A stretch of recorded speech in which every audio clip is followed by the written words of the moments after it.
Laikausi gerai, adaptacija vis dar tęsiasi po tiek ilgo laiko buvimo ne Lietuvoj ir kur šilta ir kur visai kita kultūra. Taip, tai Bet šiaip neseniai gerai. grįžai iš Aš, Balio. Nu, jau truputį seniai, kada tu grįžai iš Balio? aš grįžau gruodžio pradžioje, gruodžio 9 dieną.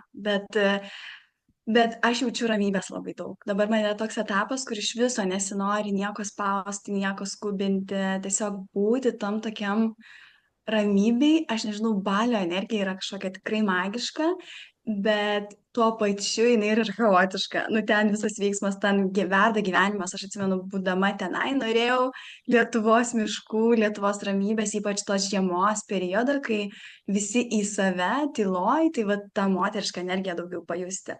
Nes ten taip įdomiai, ten gamta labai daug suteikia moteriškos energijos, bet tas visas veiksmas, kuris verda gyvenimas, daug turizmo, daug trafiko, daug judesio veiksmo, jisai tą tokią kitą chaotišką pusę atskleidžia ir tu tiesiog nori labiau tos moteriškos energijos patirti. Ir aš tą patiriu labai stipriai Lietuvoje, kai yra žiema. Ir aš tik tai dabar pradėjau tai vertinti. Aš anksčiau norėdavau tik saulės, karščio, polėkio, žodžiu, tokio azarto veikti, veikti, veikti, o dabar man yra priešingas, vat, kita fazė gyvenimo, kur apie moteriškumą ir kuo giliau, tuo daugiau ten išminties ir ten daugiau idėjų ir taip toliau, žodžiu. Mhm. Bet Ir tiesiog kiek tu bet ta laiko vidinė buvai tiesa. Balį? Aš pati, kai gyvenau Balį, tai žinau, ten tokia labai unikali energija, labai daug visko ir labai gali būti stipru. Tai man per 3 mėnesius, tai wow, kiek visokių dalykų ten yra įvykę Balį ir visokių labai gilių suvokimų ir transformacijų ir patyrimų ir su sveikata ir tau, žinau, su sveikata ten yra buvo reikalų. Kiek tu laiko buvai Balį?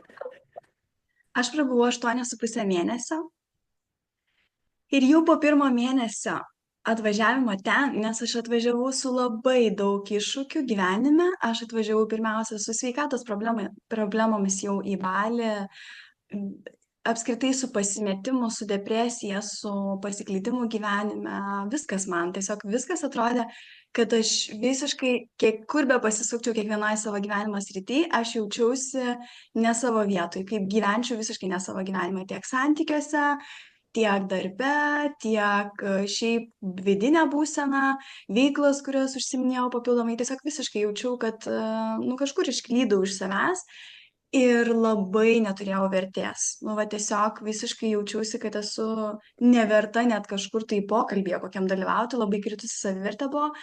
Todėl man viskas sustreikavo, tai visiškai nervų sistema buvo labai stipriai išsibalansavus, aš buvau super hiper jautri, nesuprasdavau, kodėl aš verkiu tiesiog lygioj vietoj dėl nieko, verkdavau ir negalėdavau paaiškinti, nes tiesiog nervų sistema buvo labai stipriai išsekus, kad viskas nebuvo erdvės, aš taip vadinu, nebuvo erdvės, to vadinamo capacity arba space, kur tu gali laikyti pati save, savo emocijas, nes aš nuneigdavau, aš labai daug nuneigdavau, aš visą laiką galvodavau, kad aš turiu tam tikrą, nu, žodžiu, buvau susikūrusi iliuziją, kad turiu kažkaip tai jaustis ir jeigu taip nesijaučiu, tai yra kažkas tai blogai ir tas, kas blogai, aš vis nustumdavau ir nuneigdavau.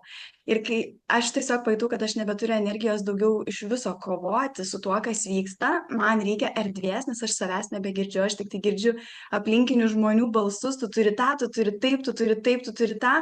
Ir aš tiesiog viskas, aš pajutau, kad aš nebegaliu nieko. Ir aš tik tai radau jėgų įsigyti bilietus į Balį, dariau labai lietai, iš tikrųjų netgi su pusbrolio pagalba, nes man ant tiek buvo blogai, kad aš net iš lovos negalėdavau išlipti, nes kai emociškai ir nervinė sistema yra sutrikusi ir virškinimas sutrikęs, tai tau net fiziškai nėra jėgų.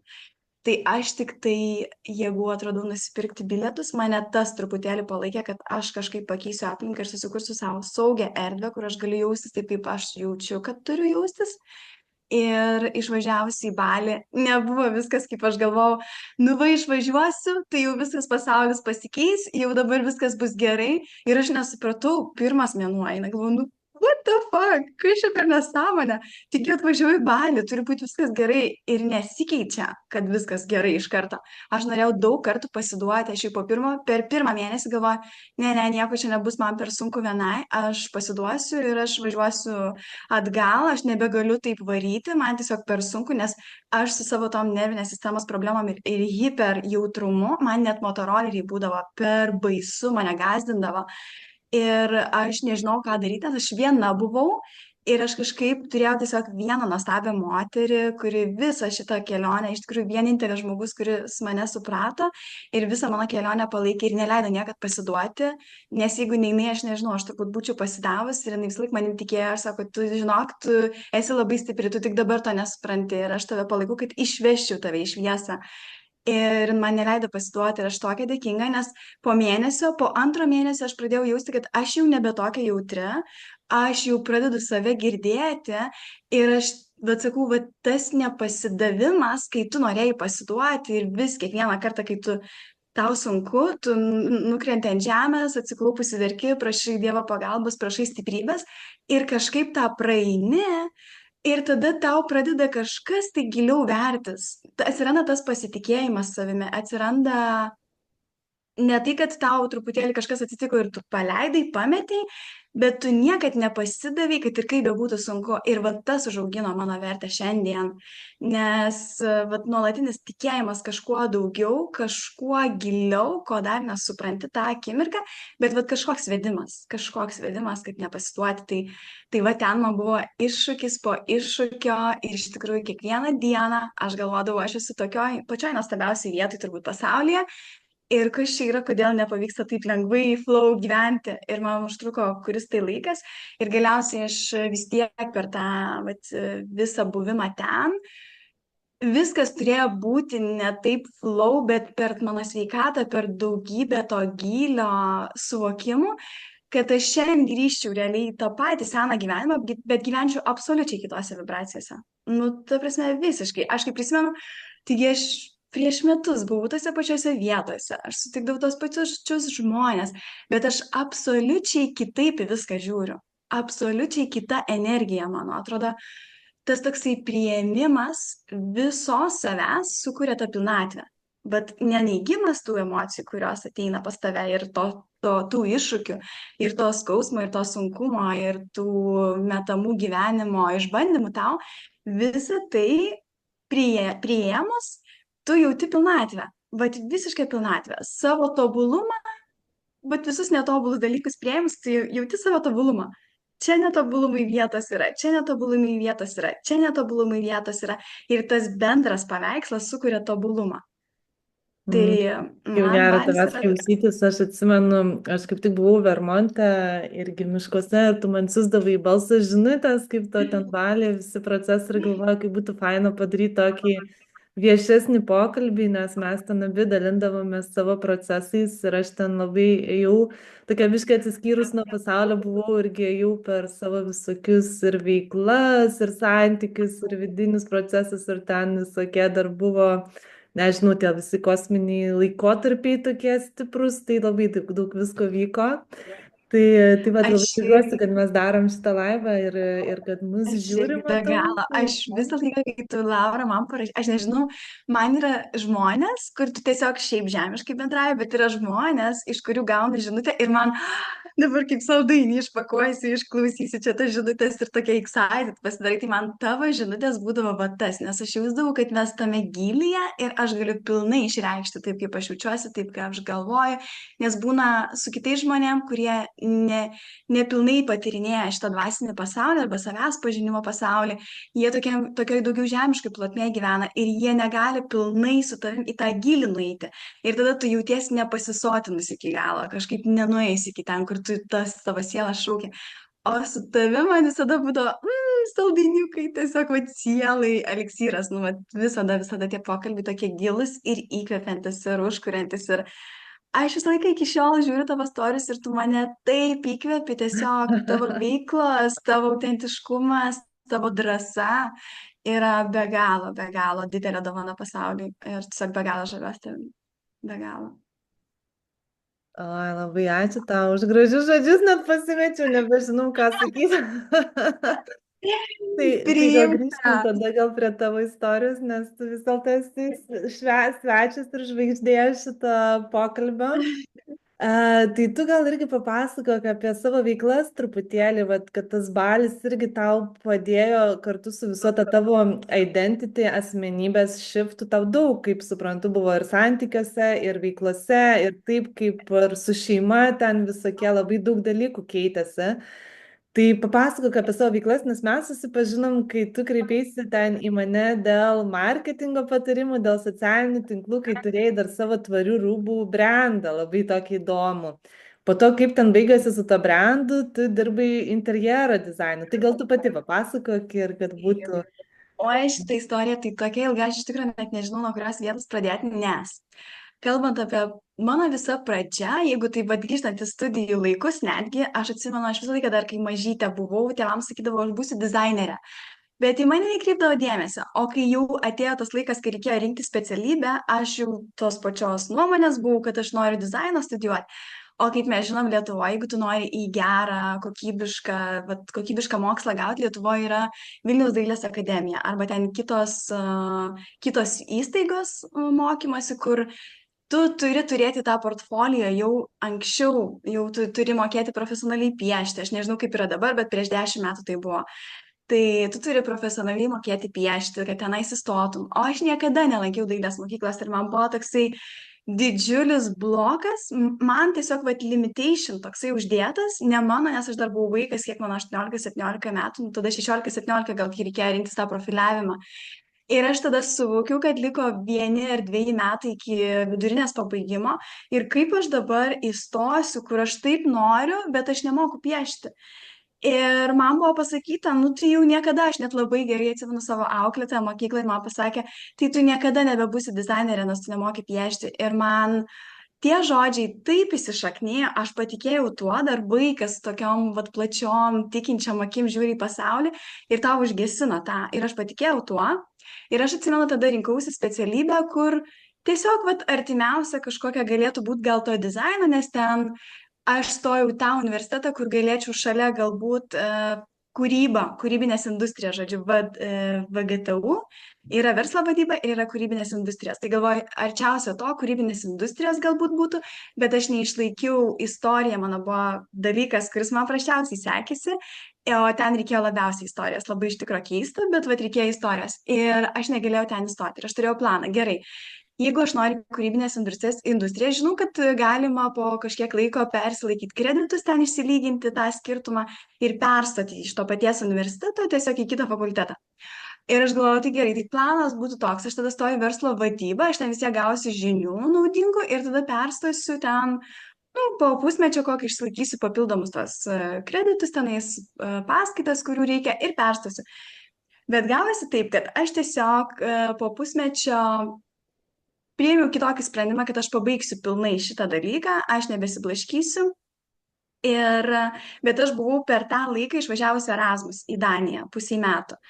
Ir aš ten labai daug užsidirbau kaip studentė, aš čia grįžau kaip, nežinau, milijonierė tais laikais ir labai dirbau per 2 darbus ir studijavau ir, žodžiu, viskas buvo gerai. Ir aš grįžau ir aš dirbau su tendencija, kad aš norėjau kažkur investuoti dar papildomai į tai, kas mane traukia. Ir aš buvau pamiršus apie tai, kad mane traukia interjero dizainas. Ir aš pamenu, kad aš ieškau kursų, grįžus į Lietuvą, 3 kurse buvau. Ir galvoju, aš noriu dar papildomai kažką pasimokinti, investuoti ir ieškau internete, kokius čia kursus galėčiau pasimokyti.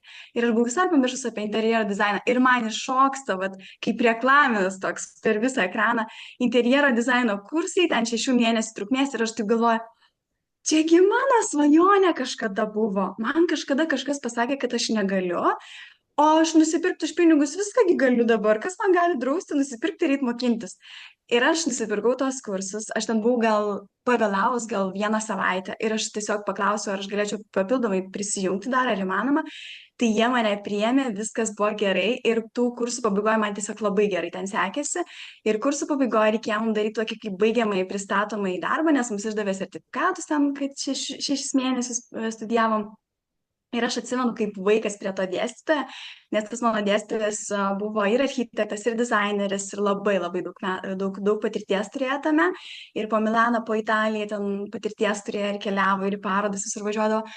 Ir aš jau atsimenu, klausiu apie tą prezentaciją, sakau, man taip patinka šitas sritis, aš kažkaip intuityviai, net nuo vaikystės tą jausdavau, bet aš negaliu turbūt būti dizainerė, jeigu nemoku piešti. Man va tas įsitikinimas, kad nemoku piešti. Ir jis taip žiūri mane, sako, viskas įmanoma, jeigu tu tik tai noro turi. Šiais laikais jau dabar net nebereikia mokėti piešti, sako, gali su programą išmokti, tiesiog valdyti programą, bet per kompiuterį ir skonį ugdyti ir viskas. Ir viskas, tie žodžiai buvo man visiškai game changeris. Aš tiesiog užsispyriau, kad aš dabar mokinsiuosi su tą programą, aš dabar daug studijuosiu brėžinius, studijuosiu papildomai kažkur mokinsiuos. Ir aš atsimenu, kaip tik tuos kursus aš baigiau, kai jau buvau bakalaurą gavusi. Vat baigiau bakalaurą ir kažkaip tuos kursus pradėjau mokintis. Ir aš į darbo biržą reikėjo stoti, kai tu baigi bakalaurą. Ir aš, atsimenu, padėjau tą savo verslo vadybos diplomą bakalauro žodžiu į stalčių ir aš niekada jo gyvenime nepanaudojau. Aš į biržą ėjau su savo 6 mėnesių trukmės kursų diplomu ir sakiau, man nesvarbu, kiek jūs mokėsit, man galite ir nemokėti, aš tiesiog noriu atlikti praktiką, aš noriu būti toj virtuviai, aš noriu susipažinti su šito pasauliu, pajausti, kaip čia viskas vyksta.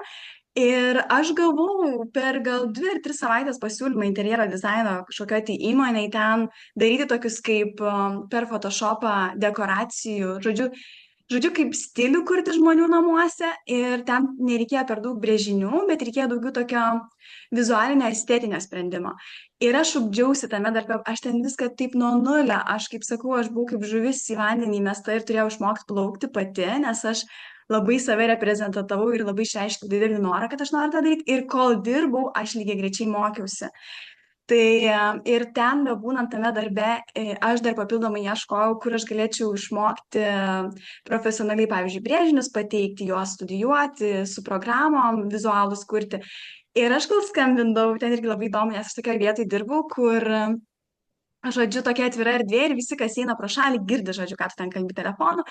Ir aš skambindavau į vieną vietą, į kitą vietą, į trečią vietą. Ir viena moteris šalia manęs, jinai dirbo su baldais. Ir jinai ateina pas mane ir sako, aš girdėjau, tu ieškai interjero dizaino mokytojo kursų. Ten, tu sako, nepatikėsi, mano vyras, jisai veda kursus, jisai, tarp kitkos, yra dėstytojas Vilniaus dailės akademijoje. Ir jisai dabar pradėjo dėstyti Klaipėdoje vienoj specializuotoj mokyklai, kur dabar yra renkama grupė, už mėnesį prasidės studijos ir ten užtruks 2 metus tos studijos ir viską, sako, ten studijuosit. Ten ir su kompiuteriu labai gal 8 programas išmoksit ir studijuoti brėžinius ir daryti brėžinius profesionaliai pateikti. Ir aš tiesiog aš galvoju, o Dieve, ta prasme, o Dieve, aš negaliu patikėti, kad man atsirado tokia galimybė ir aš iš karto nuvažiavau jau tą pačią dieną, aš tiesiog nuvažiavau, pasiėmiau iš namų dokumentus, važiavau tiesiai į tą vietą, pateikiau paraišką ir ten po savaitės ar po kiek sužinojau, kad mane priima. Ir aš tiesiog turėjau įsipareigojimą, kad 2 metus dabar reikės studijuoti. Ir tos studijos turėjo prasidėti gal po kelių mėnesių. Ir gavosi taip, kad ta įmonė, kurioje aš dirbau, užsidarė, aš netekau darbo. Ir aš tada pradėjau studijas normaliai ir pradėjau savo veiklą daryti. Žodžiu, ant savęs pradėjau ieškoti klientų, kol studijavau. Pradėjau klientams daryti projektus, tai buvo labai iš tikrųjų sunkus etapas, nes aš tiesiog iki paryčių ten dirbdavau, rytais varydavau iš ankstaus ryto į paskaitas iki ten pietų, iki 4 valandų ir tada grįždavau ir, žodžiu, darydavau klientam projektus. Tai aš atsimenu netgi tokias kuriozinės situacijas, kur aš nuvažiuodavau pa žmonių. Ir jie manęs, kai pradėdavo klausinėti apie statybininkų ten sprendimus, aš nežinau, ką atsakyti, nes ir aš taip, tai aš jums viską informuosiu ir aš tada grįždavau namo, Google, YouTube, kaip čia viskas vyksta statybose, tada nuvarau į paskaitas, dėstytojau, gal galima padėti, aš turiu tokią situaciją, aš nežinau, kaip čia išspręsti, bet jūs gal galite padėti. Ir viskas tai buvo kombinuota ir jis visą laiką buvo šalia manęs, kai man būdavo kokie techniniai klausimai, aš su pačiu geriausiu dėstytoju, kuris ir architektas, ir dizaineris, ir dėstytojas, tarsi jis ten, wow, kosminę patirtį turėjo, aš galėdavau su juo spręsti tos dalykus savo tiesioginių klientų. Tai, bet paskui aš tiesiog pavargau nuo to, kad finansinės tos tokio nestabilumo ir aš, kai baigiau studijas, tų 2 metų trukmės aš susiradau darbą įmonėj dideliai, kur aš niekada gyvenime neturėjus patirties su parduotuvių projektavimu. Nes ir pas mane vat, visas gyvenimas toks buvo, kad aš ne per teoriją daugiausia mokiausi, o per savo pati metamus iššūkius ir per praktiką. Vat tiesiogiai per praktiką. Aš susiradau tokią darbo vietą, kur ten atsimenu pusbrolis kažkaip man visiškai netikėtai atsiuntė pasiūlymą, aš jam pasigodžiau, kad aš norėčiau finansinio stabilumo ir galbūt kažkur įsidarbinti, nes jau pavargau čia ieškotų klientų. Ir jis man numetė pasiūlymą ten už kelių gal dienų į didelę įmonę, kur turi Lietuvoje ten 15 berots parduotuvių, dar Estijoje ir Latvijoje.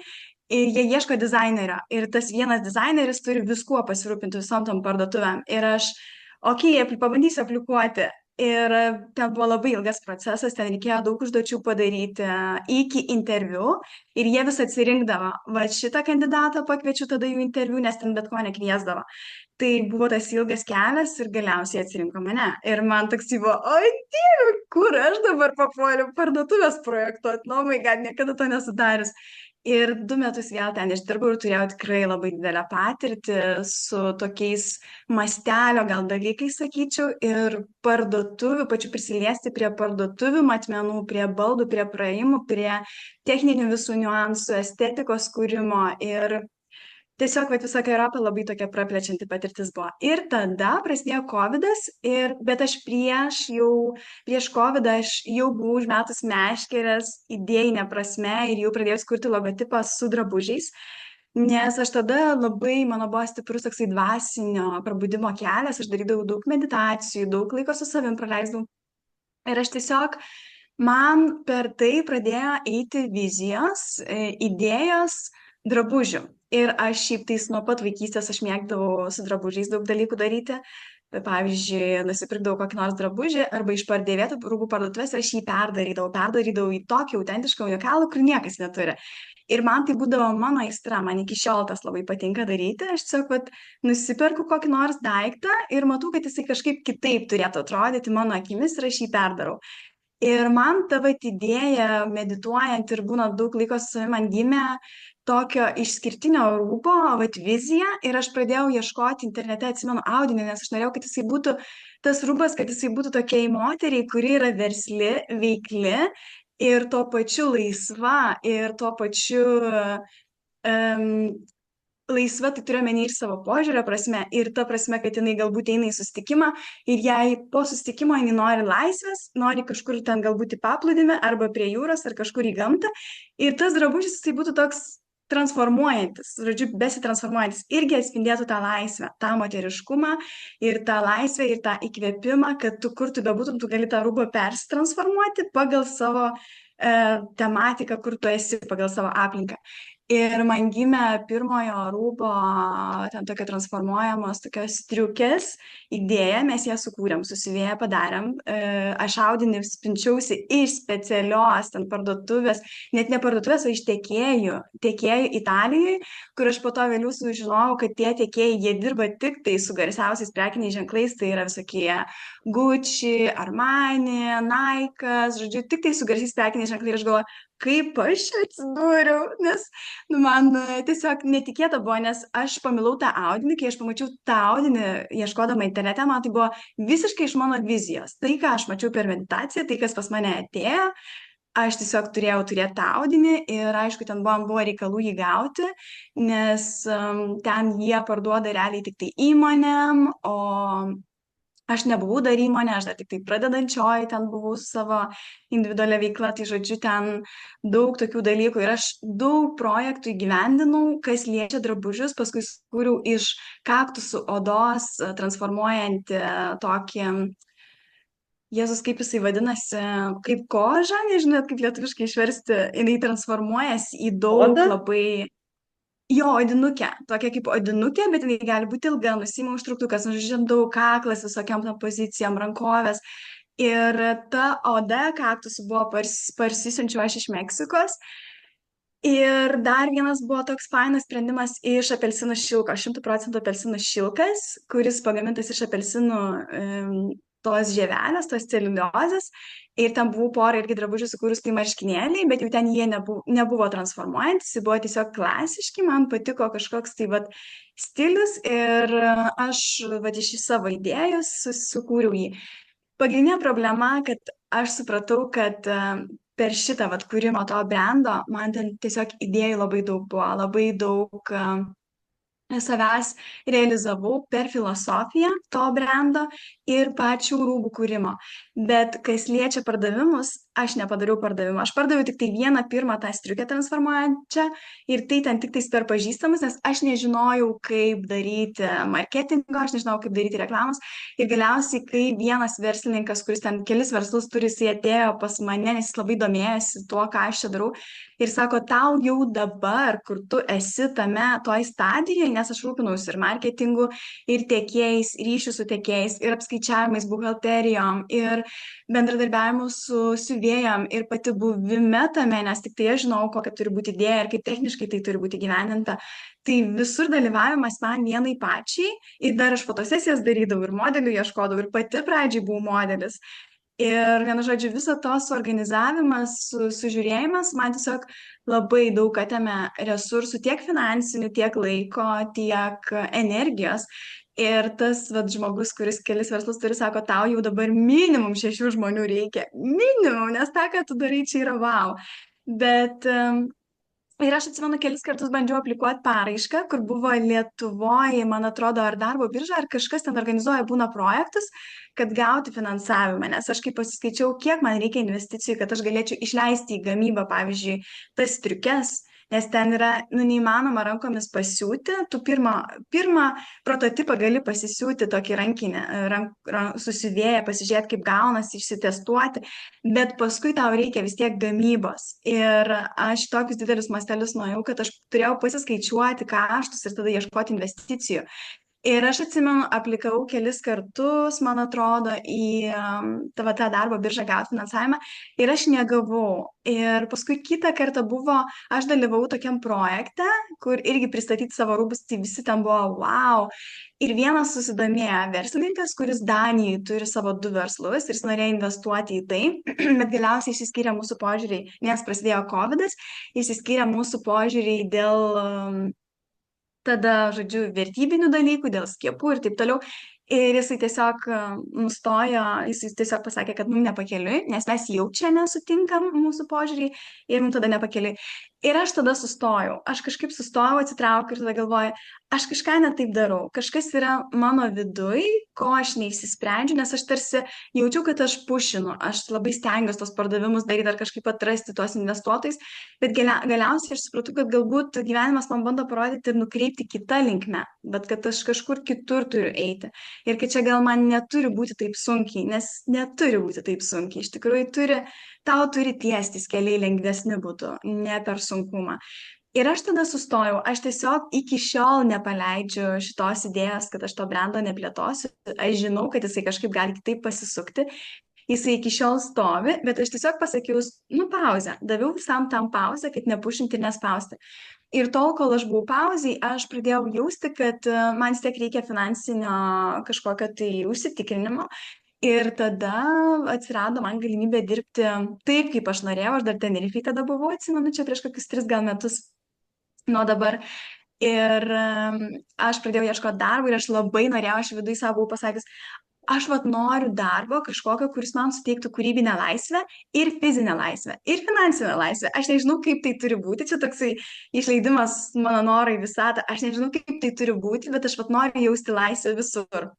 Ir man atsirado šitas pasiūlymas darbo, kur aš įsidarbinau interjero dizainerė, dirbti remote, nuotoliniu būdu. Ir dar taip susidėliojo visos sąlygos, kad aš niekada net nebūčiau pagalvojęs, kad finansiškai aš galiu gauti stabilų atlyginimą, bet dirbti ant savęs. Žodžiu, net negalvojau, kad tokie kontraktai gali būti. Žodžiu, tu pasirašai kontraktą ir tu gauni stabilų atlyginimą, jis niekada nekinta ir tu gauni labai daug kūrybos. Aš ten tiesiog visiškai jaučiausi kaip žuvis vandenį, nes mano idėjas buvo vertinamos, visą laiką buvo klausima patarimų, idėjų, atsižvelgiama į idėjas, jos įgyvendinamos, tiesiog labai daug laisvės. Ir visą laiką klausdavo, kokios užduotis man labiausiai patinka, kokios užduotis mane labiausiai įkvepia. ir suteikdavo galimybę būtent daryti tai, kas labiausia man sekasi ir įkvepia, kad, nu, tiesiog įmonė truputį kitokio mentaliteto, kad paklausus darbuotoją, kas jį labiausiai įkvepia, jinai gali daugiausiai naudos gauti. Va čia yra toks mentalitetas ir man tas O kaip labai jie labai yra atsirado? Ar faina. jie tave atrado, ar tu juos atradai, kaip čia Aš atsirado? juos atradau. Aš vieną kartą, aš atsimenu, 2 kartus aplikavau į tą įmonę. Vieną kartą aplikavau su savo senu CV, kur ten 100 metų senumo ir aš ten tiesiog išsiunčiu ir galvoju. Ir tikėjausi, kad su manim susisieks ir mane čia atrinks, nes aš viduj žinojau, kad aš galiu daug, aš labai daug turiu patirties tame ir turiu gerą skonį ir jaučiu, kad tai yra mano tas arkliukas. Bet manęs jie nepakvietė į pokalbį, aš galvojau, kodėl? Paskui galvoju, pasižiūrėjau savo tą CV, nu kaip aš galiu reprezentuoti save, savo 100 metų senumo CV išsiųsti, tai visiškai manęs neatspindi. Ir tada galvoju, aš duosiu savo bandyti antrą kartą ir aš po kokių 3 mėnesių susikūriau savo naują CV, aš tiesiog visiškai taip, kaip man ėjo iš širdies, gražų, stilingą, visus savo portfolio gražiai į tą CV sudėjau, nes ten tai buvo pirmas, tai buvo tik tai baltas lapas ir tekstas žodžiai surašyti, galvoju, kaip neįdomu, jeigu aš pati gaučiau tokio, kaip neįdomu, jokio autentiškumo. Ir tada, vat, aš susikūriau tokį autentišką savo CV, kur niekas tokio neturėtų, nu niekas, ir visi mano darbai taip gražiai įdėti. Į tą patį CV, kol skaito tekstą, žmonės ir mato tą tokią energiją tų darbų. Ir iš karto, kai aš tik išsiunčiau CV, jie iš karto su manim susisiekė. Aš turėjau 2 pokalbius, vieną su savo tiesioginė vadovė, o kitą pokalbį turėjau jau su marketingo skyriaus vadovu. Ir jie mane atsirinko ir mes sutarėm dirbti. Pradžioje aš dirbau part-time, 3 dienas į savaitę, o paskui realiai gaudavau kaip už pilną etatą, bet dirbau 4 dienas per savaitę. Tai man buvo iš tikrųjų labai gerai, kad 3 dienos laisvas ir aš tiesiog labai jaučiu, kad wow, kaip faina, aš čia daugiau laisvės turiu savo. Bet paskui atėjo laikas, kai aš pradėjau jausti, kad aš išaugau ir man yra nebeįdomu, jau kažkas Tik tai kaip truputėlį noriu gal praėję. dar biškį sustabdyti tave, kol perėsim prie tavo kito laikotarpio, kad kas man užsifiksavo, ką čia dalinaisi. Vienas dalykas, kad sakai, antrą kartą bandėjai tą pačią vietą, nors pirmą kartą nepavyko, tai va čia yra labai geras momentas, kur irgi, manau, verta sustabdyti ir užfiksuoti, nes aš esu mačius tiek žmonių, kurie pasiduoda įdėję vieną postą į socialinę mediją ar ten kažką pradeda ir negauna kažkokio atgalinio ryšio. Ir tada, ai, tai gal čia ne man, gal čia reikia mesti, tai iš tikrųjų...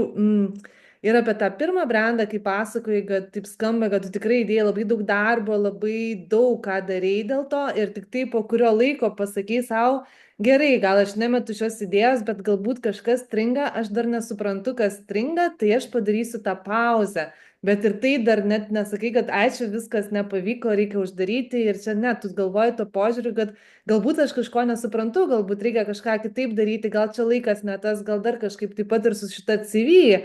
Tu tada pagalvoji, kad gal reikia patobulinti CV, pridėti savo ten kažkokių darbų, padaryti autentiškai, padaryti gražiai ir save reprezentuoti kitų būdų.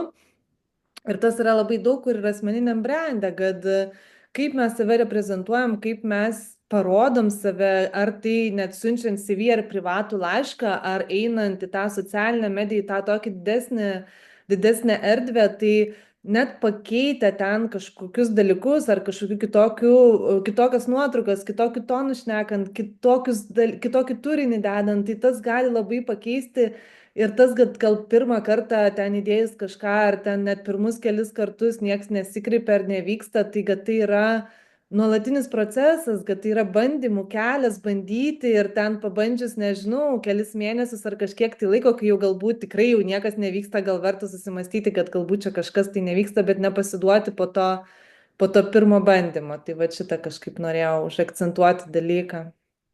Visiškai su tavim sutinku, Laura. Ir bent jau mano toks suvokimu, kad duoti gyvenimui visą laiką, duoti pirmiausia, nu savęs nespausti ir duoti savo, nesakyti, kad nepavyko ir kad čia feilas, bet tiesiog, vat, kaip ir tu pabrėžiai gražiai, vat, atsitraukti ir pažiūrėti galbūt į viską iš šono, iš šalies, nes kai tu įsisuki į tą, tau ir atrodo, kad va, sufeilinau tiek daug visko įdėjau ir čia nepasisekė. Bet atsikvėpti, galbūt atsitraukti, pailsėti ir pažiūrėti kitom akim ir duoti gyvenimui irgi šansą, kaip čia pasakyti, tave nustebinti, atsiverti tom galimybėm, nes tu niekad nežinai, kartais mes atrodo taip įsikibę, spaudžiam, nesigauna, tada mes truputį atsipalaiduojam, tarsi paliekam nesam įsikibę, ne, to desperatiškai, kad ten būtinai reikia dabar man išspręsti tą, bet dažniausiai taip ir būna, kai mes atsipalaiduojam nuo to, truputį paleidžiam, atsitraukiam energetiškai, gyvenimas pats ateina visai kitokiom spalvom ir iš kito kampo tau tą patį tik tai pakoreguoja, kitaip truputį pamatyti viską. Tai vad leisti savo plačiau kažkaip atsiverti ir pamatyti viską plačiau ir neteis savęs už tai, kad nepavyko, nes mes visi žmonės, mes per tai ir augam, tik tai per tai. Tik tai per Dar tai. noriu paskaityti komentarą, nežinau, gal tau nesimato, bet rašo Eglė, kad rašo, o kaip įdomu, aš dabar irgi labai pušinu susirasti stabilų ofisinį darbą ir labai sudėtingai sekasi, bet gyvenimas vis siunčia man privačius klientus, susidomėjusius mano mokymais, paslaugom. Ir tai atrodo kaip ir faina, ir smagu, ir lengva, bet dar ne tiek, kad tai mane pilnai išlaikytų. Ir vis tas blaškimasis tarp to noro turėti stabilaus kažkokį atlyginimą ir tą norą daryti vat, su privačiais klientais, kad aš manau labai daug dirbančių savo žmonių susiduria su šitu dalyku ir aš taip pat. Ir kartais atrodo, kai yra tas nestabilumas ir nesaugumas, tada atrodo, ai gal susirasiu pastovų darbą ir tada gausiu bent jau tą pastovų atlyginimą, negu kai dirbi su galbūt atskirais kažkokiais klientais, ar kažką, tai tu niekad nežinai, ar čia bus, ar čia nebus, ar kaip čia bus šį mėnesį, ar bus kitą mėnesį, tai tas toks irgi galvojimas, aš jau savo po truputėlį išsigryninau, kad jau man būtų bent jau kelis mėnesius į priekį, kaip ten su tom pajamom, kad būtų aiškiau, kad tos būtų gal kažkokios pasikartojančios pajamos, ar kažkokios pasyvios kai kurios pajamos, ar kai kurie ten tada tie ir klientai, kur ateina, bet aš visiškai suprantu tą dilemą, kur atrodo norisi ir to stabilumo, bet ir norisi, vat, atrodo, gal gyvenimas atrodo, gal tai šitų kelių, bet jis atrodo toks baisus ir toks nestabilus ir kaip čia bus. Tai nežinau, gal tu kažką Egliai galėtum pakomentuoti. Jo, aš galėčiau iš tikrųjų pasidalinti netgi savo, aš dar kai buvau Balyje, aš atsimenu, irgi labai bijau išeiti iš to darbo, to interjero dizaino, kur sakiau, kad dirbau remote nuotoliniu būdu, nes aš jaučiausi, kad aš jau išaugau jį ir man buvo toks etapas, aš atsimenu, Balyje aš pradėjau jausti, kad man ne Balyje pradėjau, bet aš jau seniau pradėjau jausti, kad aš išaugau, bet Balis man antiek stipriai užaugino savivertę ir vertę savęs, kad man atrodo net nebebaisu, jeigu aš ir darbo neteksiu. Tai nei kiek nesumažins mano vertės. Ir aš atsimenu, aš patekau, susiradau netikėtai, mane iš tikrųjų netikėtai susirado tokia community viename miestelėje Balyje ir jie labai labai palaiko autentiškus kūrėjus. Jie tiesiog poezijos vakarai, ten muzikos vakarai, tapybos būna ant paplūdimio kranto, kur kviečia žmonės ir autentiškai ten tapo. Žodžiu, kiekvieną žmogų su savo autentiška veikla, su savo autentiška kūryba jie labai priima ir jie netgi daro renginius tą tematiką. Kaip Pavyzdžiui, jeigu tu vadinasi nori ta kažkaip... community? Dabar galvoju, aš dabar nepamenu, man reikėtų, bet žinau, kad Benas ir dar vienas lietuvis iš tikrųjų, išsiaiškinu vėliau, kad dar vienas lietuvis, Benas tai ten toks amerikietis ir lietuvis yra įkūrėjai, iniciatoriai tos bendruomenės. Fainai. Aš galėsiu gal paskui po laivo pasidalinti arba į komentarus parašyti, nes dabar nepamenu, nes aš pradžiai ten buvau, toj bendruomeniai kelis renginius dalyvavau, nes ten būna ir vakarienės, tokias jie Ir daro prie tų įkvėpė labai, renginių. ar ne? Jo, ir paskui aš kažkaip jau nebedalyvau tenai, jau kažkaip jaučiu, kad neberezonuoja kažkuri dalis. Ir aš atsimenu, susipažinau su labai daug žmonių iš viso pasaulio atvažiavusių, va, ten per vieną renginį. Ir aš kažkaip kalbu ir sakau, aš nežinau, ką man daryti, nes atrodė man, mano protui, kad yra arba arba. Arba aš turiu išeiti iš darbo ir čia ant savęs pradėti dirbti, arba aš turiu, žodžiu, vienas arba kitas turi būti. Ir man visi sakydavo, tai tu vieną laikyk ir kitą pradėk. Ir aišku, čia atrodo kaip savaime suprantama vieną laikyti, kitą pradėti ir čia kiekvienam žmogui labai skirtingai tas veikia. Ir man, pavyzdžiui, mano atveju tas, kad vieną laikyti, va tą darbą, pradėti kitą veiklą, man kaip ir nebeveikia, nes tuo metu aš buvau visiškai išsekusi energetiškai, emociškai, sveikata, nervų sistema, kur atrodo nebėra erdvės, tau ir taip sunku išsilaikyti šitam darbe. Tai ką čia kalbėti, dar kažką kitą pradėti, tu net nebeturi to resurso viduje. Tai mano atveju tas netiko, bet aš žinau, kad daug atveju žmonių tikrai svarsto, ką čia daryti man, gal šitą arba šitą, o tu gali turėti viską, jeigu tu nori. Gali galbūt susimažinti grafiką, galbūt pasidaryti vietoj pilno etato, pusę etato, pavyzdžiui, ir tada šalia viso to pradėti savo kažkokią veiklą. Ir kai jau tu įsivažiuoji, tu pradedi jaustis geriau, tu turi daugiau kompetencijos, daugiau pasitikėjimo savim, tas atsispindi energetiškai, žmonės tą jaučia ir jie nori tavo paslaugų ne dėl to, ką tu parduodi, bet dėl to, kokią energiją tu parduodi, kaip tu emociškai juos priverti jaustis, kokį tu padarai įtaką jiems jų pasitikėjime savimi. Nes kartais tai yra ne technika, kurią jie nori išmokti, tai yra tai, kaip jie nori jaustis po pokalbio arba po darbo su tavim, kad jie užsikuria tas variklis eiti toliau, daryti, siekti, užsimotivuoti, įsikvėpti. Dažniausia tai yra tas dalykas. O mano atveju, aišku, tas negaliojo, tai man susidėliojo viskas taip, kad aš antiek išsekus buvau ir mano sveikata, buvo taip blogai, kad aš negalėjau į darbą neteiti. Aš ten Balyje po buvimo 3 mėnesių, aš tai buvau biuletenyje, man atrodo, 2 mėnesius ir po 2 mėnesių jie man tiesiog pasakė, sako, mums tiesiog yra beprotiškai sunku tai sakyti, bet mes turim kažkokį sprendimą priimti, nes mums reikia labai tavęs ir tavo darbai yra fantastiniai, bet mums reikia, kad kažkas darytų darbus ir mes tavęs laukiam jau 2 mėnesius, nebegalim laukti, turim tiesiog nutraukti kontraktą. Tai jie man davė deadline iki rugsėjo ten kažkėlintos dienos, kad aš žodžiu, jeigu pasveikstu, aš grįžtu į darbą, jeigu ne, aš negrįžtu į darbą.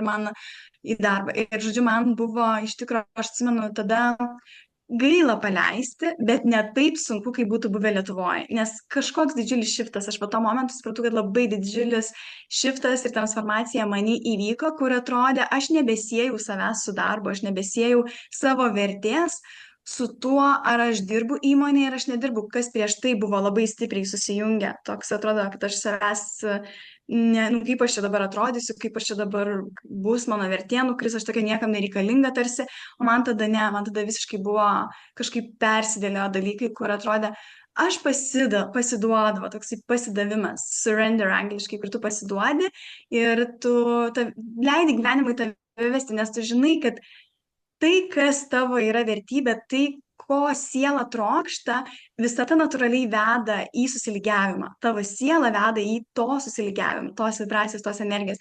Ir aš jutau jau seniai disonansą tarp savo vertybių, tarp savo pašaukimo ir to darbo, kurį aš dariau, interjero dizainą. Būtent aš jutau, kad aš jau išaugau. Čia kaip drabužis, kurį tu bandai vis užsidėti, o jis tau jau seniai per mažas, o tu vis dar bandai patikėti, kad jis tau gerai yra. Arba būdinėjai save, bet jau nebegerai jauties jame. Tai aš lygiai taip pat jaučiausi, kad aš išaugau ir aš dabar jaučiu, kad tai yra mano etapas į visai kitą gyvenimo kelią, į visai kitą iš viso industriją, kitą nišą, nes aš jau dar prieš Balį išvykstant, aš matydavau, kodėl ir man prasidėjo visokios depresijos, panikos atakos, virškinimo sutrikimai, nervų sistemos išsibalansavimai, žodžiu, viskas, kas su sveikata, nes aš mačiau labai daug, kas vyksta žmonių santykiuose. Pavyzdžiui, aš mačiau tokius patterns, kaip gyvena mano tėvai, kaip gyvena mano sesės šeima, kaip gyvena draugai aplink ir manęs niekas neįkvėpia. Man atrodė, kad aš matau, kaip turėtų būti ir aš pati kartojau tą pattern savo santykiuose ir aš jaučiausi kaip kalėjime, kad aš žinau, koks yra potencialas, aš žinau, mano siela žino, giliai širdį, aš žinau, kaip turi būti. Bet aš taip negyvenu ir tada tu jauti, kad you are not empowered, tu neturi galios. Tu tarsi neįgalinta esi tame, tarsi tave valdo aplinka, tie patterns ir tu neturi tos galios. Ir tik tai tada, tas man leidimas pirmiausia savo ir iš paskutinių jėgų sugebėjimas susiorganizuoti savo kelionę į Balį įgalino ir nuolatinis darbas nepasiduoti, įgalino tam ir tai veiklai, link kurios aš einu dabar. Ir aš tiesiog jaučiu Balyje, tai iš viso man labai stipriai atsiskleidė pajautimas žmonių, informacija, kurią aš gaunu, pavyzdžiui, kalbu su žmogumi, aš gaunu informaciją, kurią tam žmogui reikia išgirsti. Ir tokia kaip downloads. Ir aš kaip projektorius, aš žinau, kad aš turiu gaidinti žmonės, man yra mano didžiausia aistra, didžiausias pašaukimas ir didžiausias įkvėpimas gyvenime turbūt darbas su žmonėm. Ir jų autentiškumo, sielos atsiskleidimo kelias. Kažkaip įkvėpti, užvesti juos ant to kelio, kad jie atskleistų savo autentiškumą, kad atrastų savo galią. Tai man tai yra nuolatinis. Ir tu savo metodą, kuris tau padėjo, kaip suprantu. Taip, aš iš tikrųjų daug pribandžiau, aš ten ir visokias paskaitas ir tiek daug prilankiau, kad galiausiai pati pradėjau jausti, kas man pačiai reikalinga. Ir nei viena iš tų praktikų, kiek aš pribandžiau, man nebuvo, kad va čia mano. Man natūraliai atėjo mano būdai, tiesiog ilgą laiką praleidau su savimi, aš tiesiog pradėjau klausyti savęs, o kaip man va dabar norėtųsi, o kas man va čia akimirką padėtų. Ir aš turiu tokias mini praktikėlės, kurios iš tikrųjų man labai dar atvėrė, aš ten radau turbūt visiškai keičiantis gyvenimo dalykas, tai buvo kundalinė tokia sesija, kur net nežinau iš tikrųjų, ar daug žmonių čia yra girdėję, bet gal ir yra kas nors girdėję, kur gali paaktyvinti tavo energiją. Ten yra tokia moteris iš Olandijos, Balyje gyvena.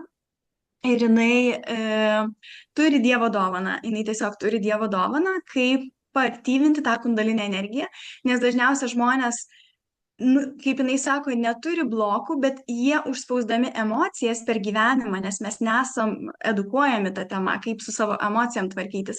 Ir per gyvenimą, kai mes gyvenam nesąmoningai, mes tarsi prisirenkam daug tų patirčių, kur kažkas mums kažkada pasakė, kad nejausk, nustumk tas emocijas, nepyk, nebūk tokia, būk gera ir taip toliau. Mes prisikūrėm per visą gyvenimą tų stagnacijų savo kūne, kur mes net nežinom apie tai, kad jie yra, kad visa tai yra užspausta ir dažniausiai mums kažkurioje tai srity gyvenime nesiseka būtent dėl to, kad kūne yra tas blokas, kuris ten stovi ir energija neprateka.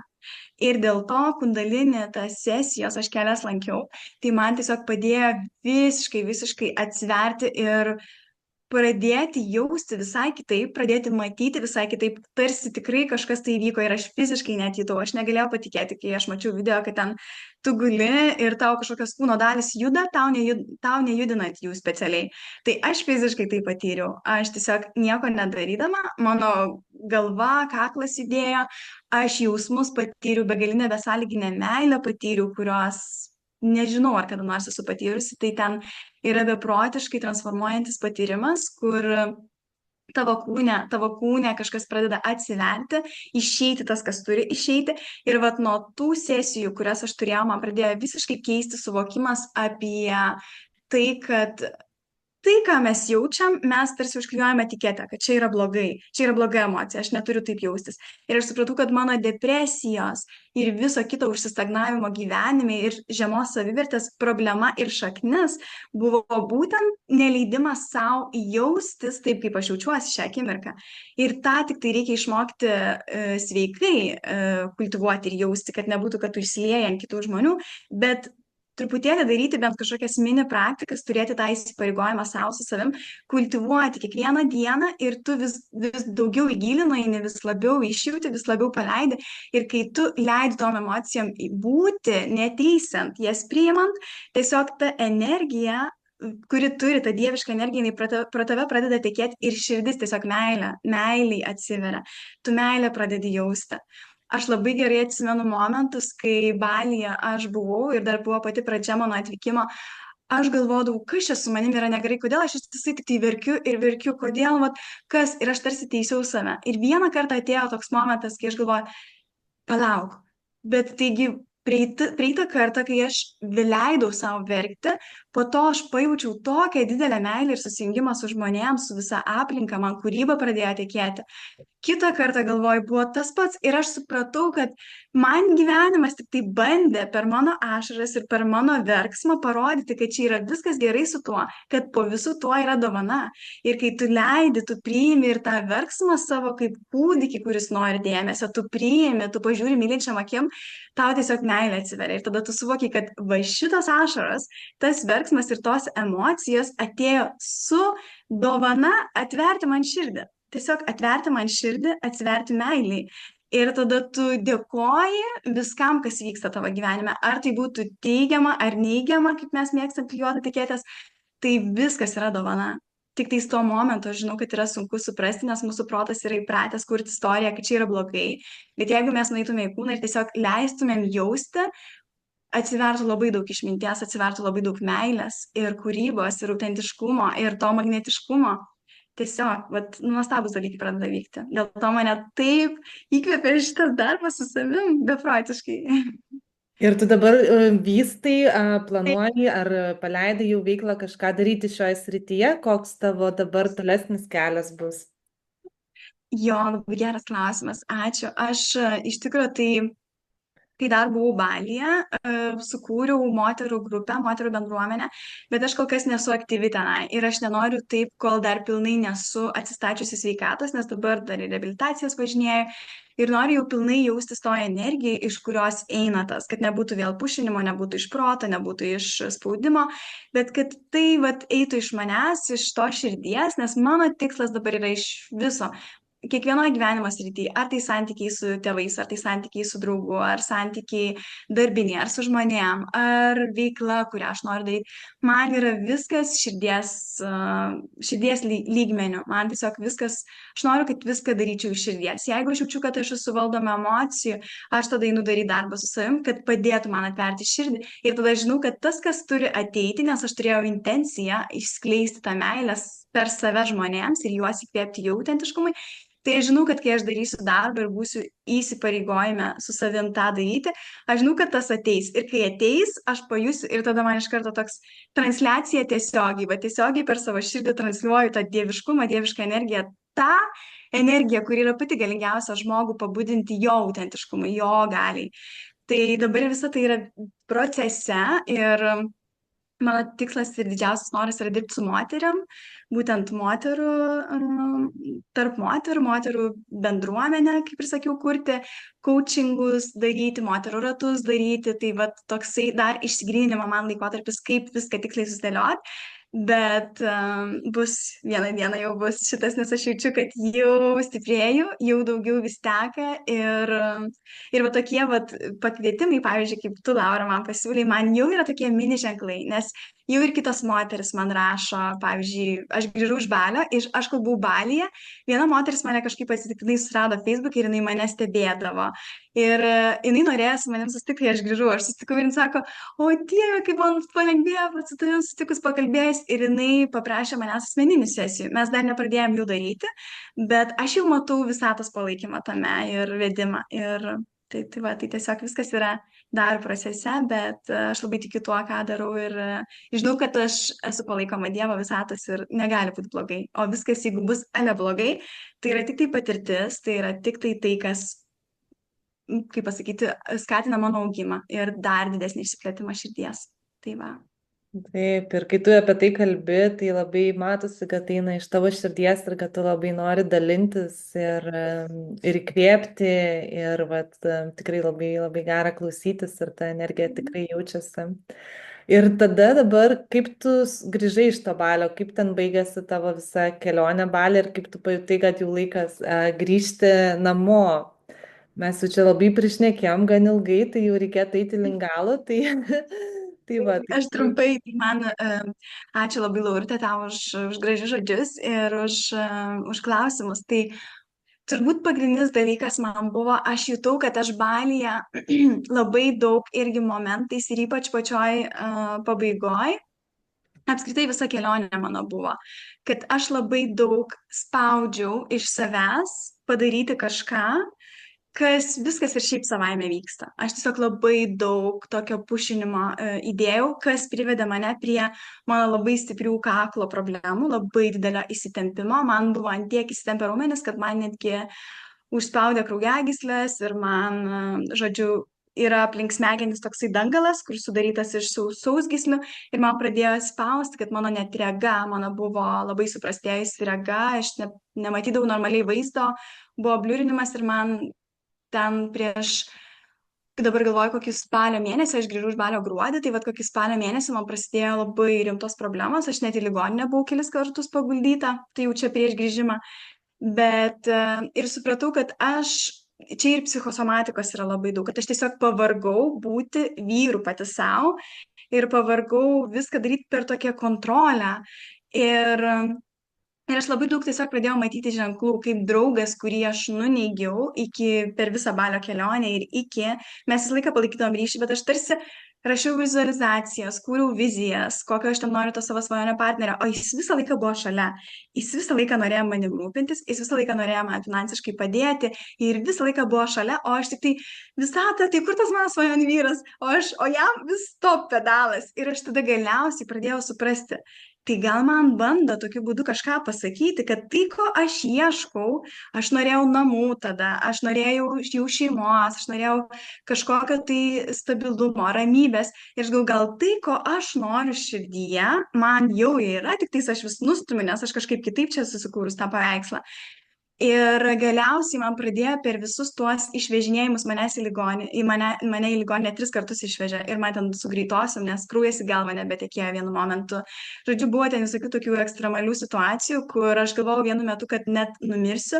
Mano viena draugė net įvardino, čia tavo buvo turbūt tamsioji sielos naktis. Aš sakau, mano visa kelionė šitų metų laiko buvo tamsioji naktis sielos, kur aš labai daug per save jau per tos procesus.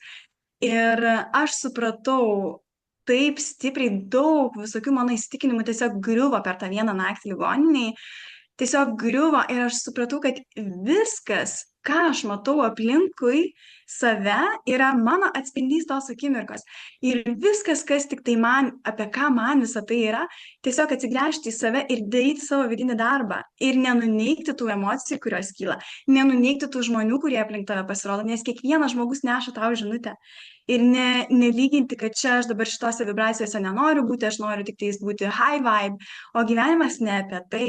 Tu natūraliai atsiduri į high vibe, kai tu priimi, embrace it, kai tu priimi viską visom spalvom, visų spektrų, tada tu jauti pilnatvę ir tada tu natūraliai kyli.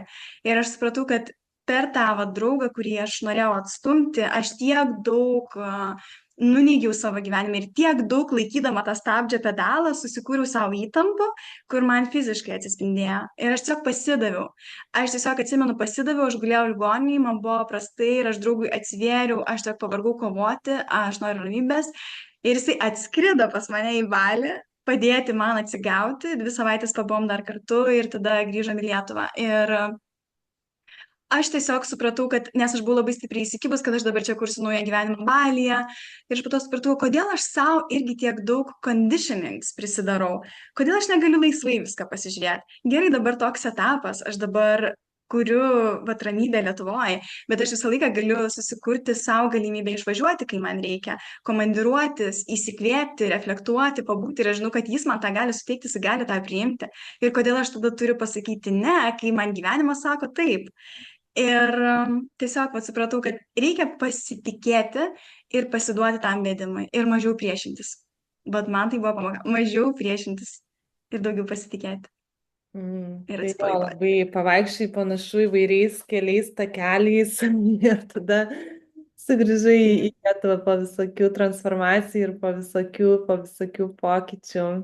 Tai ačiū Ir tau kartais labai, atrodo, kad tu grįžti į tą pačią vietą, bet iš tikrųjų tu vibraciškai grįžti nes absoliučiai mes kitoks. keliavom Absoliučiai. spirale ir iš tikrųjų aš dabar dirbu, darau brandą spiralės ženklą ir spiralė yra toks gražus simbolis, nes ta spiralė jinai neina taip vienodai, bet jinai eina taip aukštyn ir nors atrodo, kad tu apsisuki ir atsiduri ten pat, bet tu jau nebesi tas pats, tu vis tiek keliauji aukštyn ir galbūt ir nekeliauji, galbūt tu toj spiraliai nekyli, o tu sukiesi, žinai, vienoje vietoje, tada tu esi tas pats, o gal net ir žemyn krenti, nukrenti ir galvoji, Dieve, dar blogiau čia man yra.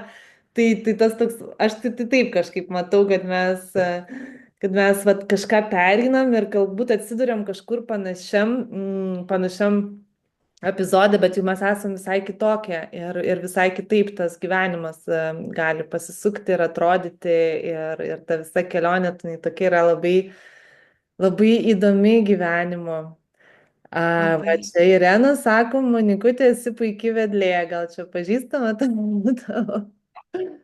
Jo, turbūt žinau, nematau komentarų, bet man atrodo, kad žinau Ireną, čia iš Neolife, man atrodo. Tai jo, ačiū labai Irena jums. Sakė, labai gera klausytis, tai yra tikras gyvenimas ir kad ir kitas dalinasi, kad rezonuoja ir Simona sako, jūs esat skanios ir jaukios ir gilios, tai gavom daug komplimentų iš tų, kurie žiūrėjo, tai va ir dar po to dar liks įrašas, tai tikiuosi pažiūrės ir daugiau žmonių, tai labai džiaugiuosi, kad daliniesi ir ačiū tau, kad pasidalinai savo istoriją ir savo visom pamokom ir transformacijom. Galbūt dar pabaigai nori kažką palinkėti ar kažką pridurti?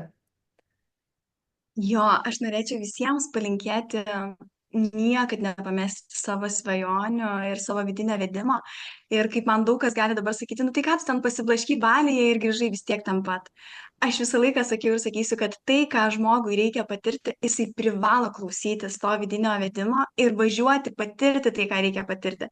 Ir grįžti visiškai kitokiam, persitransformavusiam, paaugusiam.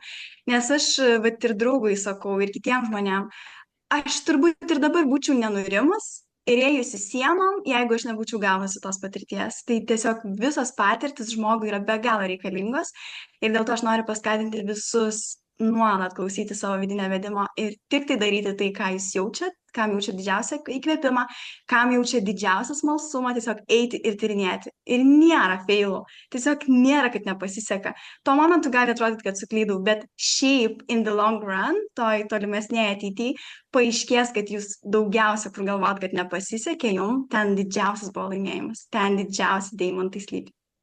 Ir aš manau, Tai tai va, yra labai didžiulis nepasiduokit. darbas su mūsų savivertė, kaip ir tu sakėjai anksčiau, minėjai, kad tai mūsų savivertė irgi apibrėžia, ką mes darom gyvenime, kiek mes turim gyvenime ir tie žmonės, kurie turi kažko labai daug ar labai ten kažką daug pasiekę, tai jie tikrai nesėdi, nesigraužia, ten nenuvertina savęs. Taip, jie galbūt ten turi kažkokių vidinių irgi konfliktų, manau, ar dar ten kažkokių minčių, bet jie vis tiek eina ir daro ir eina į tikslą ir jie žino, kad jie yra to verti, jie žino, kad jie yra verti turėti daug pinigų, jie žino, kad yra verti būti politikoje, jie žino, kad jie yra verti ten turėti kažkokią nuostabią šeimą, ar, nu, jie tiesiog nebejoja savo vertę, dėl to jie tą turi.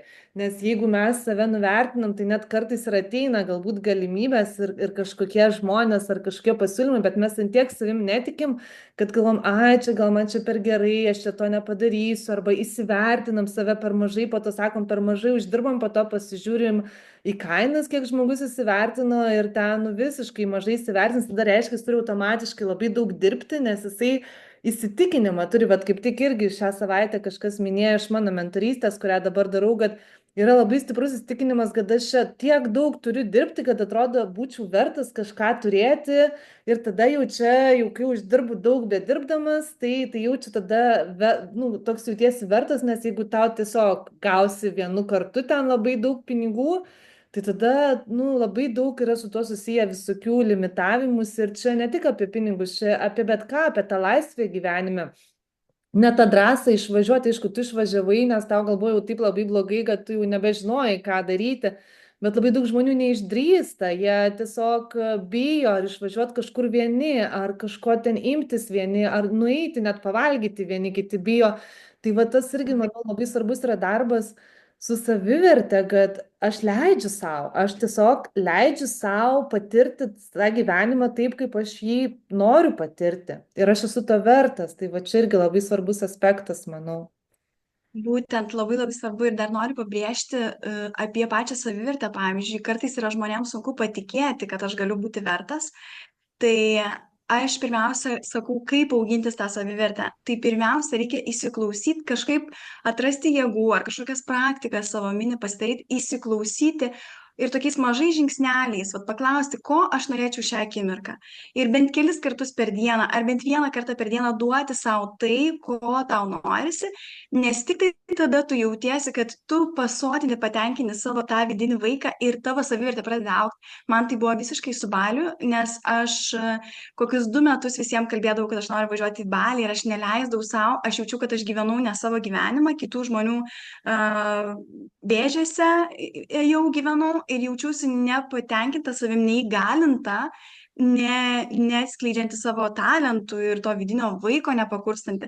Tai pirmas dalykas link savivertės man buvo paklausti pirmiausia savęs, o ko aš norėčiau. Ir tada kitas, aišku, ateina su visu tuo daug limitations, daug baimių, daug kas čia ką apie mane pagalvos, daug visokių niuansų, bet tiesiog prioritizuoti savo vidinio vaiko norus ir vis duoti, viskas kart vis duoti. Ir kai tu patenkini tai, tavo savivertė pradeda augti, nes tu pradedi kurti iš kitos energijos, tu pradedi duoti kažką pasauliui iš tos energijos. Ir tada natūraliai užsikuria ta savivertė, jos nereikia dirbtinai kažkaip išgimdyti ar įsikalti galvą, kad aš vertas, bet viduje taip nesijauti. Tai kaip padėti savo jaustis yra pirmą paklausti, ko aš norėčiau, ko man reikia šią akimirką. Galbūt norėčiau kažkur išvažiuoti, galbūt į kažkokį restoraną pavalgyti, kur niekad savo neleisdavau.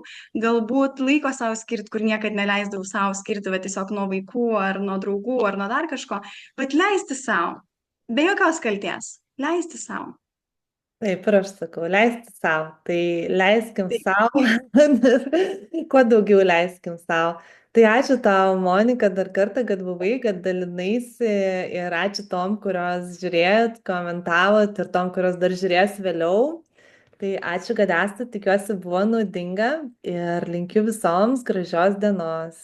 Iki. ačiū tau, Eloj, ačiū visoms ir ačiū tau labai labai. Mhm.